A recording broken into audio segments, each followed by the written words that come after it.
لیکن انسان کو اپنے حرکات سکنات کا پتہ ہوتا ہے۔ یہی فرق ہوتا ہے انسان کا، حیوان کا، جماد کا، نباتات کا۔ ایک نباتات کو کوئی پتہ نہیں ہے، جمادات کو کوئی پتہ نہیں ہے، حیوانات کو کوئی پتہ نہیں ہوتا ہے۔ انسان کو پتہ ہوتا ہے کہ وہ کیا کر رہا ہے، کب اس نے کرنا ہے، کب نہیں کرنا ہے۔ تو انسان کو انسانیت یاد دلانے کا ذریعہ ہے نماز، کہ تم انسان ہو، تم جانتے ہو، تم جان سکتے ہو، اور سمجھ کر بات کیا کرو، اور نماز میں آ کر سمجھا کرو۔ یہ لوگوں نے، یہ جو عام مفسرین ہیں انہوں نے اس کا انتم سکارا کا مطلب کیا ہے کہ آپ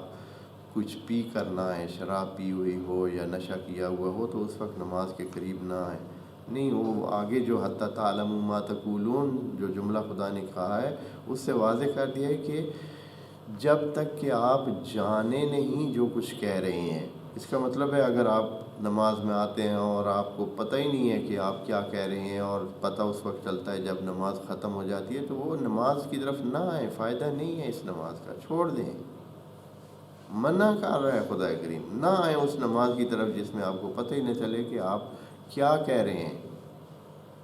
یعنی ایک جھلے کی طرح منہ سے باتیں کچھ نکال کے آپ جمع تفریق کر کے ادھر ڈال کے چلے جائیں،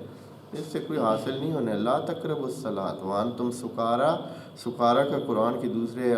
بہت ساری آیات میں یہ معنی کیا گیا ہے، دوسرے معنی میں بات ہے کہ جس پر ہوش حواس نہ ہو، سمجھ نہ ہو کیا کہہ رہا ہے، منہ سے باتیں کچھ نکل رہی ہیں، پتہ ہی نہیں ہے کیا کہا ہے۔ جیسے کہ ہماری یہ بات اس کی بھی آدمی کو تعلیم دیتی ہے کہ نماز جو کچھ ہے اس کو آپ جانیں، پہلے اس کی معرفت حاصل کریں، یہ جو جملات ہیں ان کا ترجمہ جانیں، اور پھر اس ترجمے کو ذہن میں رکھ کر آپ سورہ حمد پڑھیں، سورہ جو اس کے بعد سورت پڑھنی ہے وہ پڑھیں، ذکر جتنے بھی ہیں ان کے معنی جانیں۔ حتی تعلموا ما تقولون، جو آپ کہہ رہے ہیں اس کو آپ جانیں،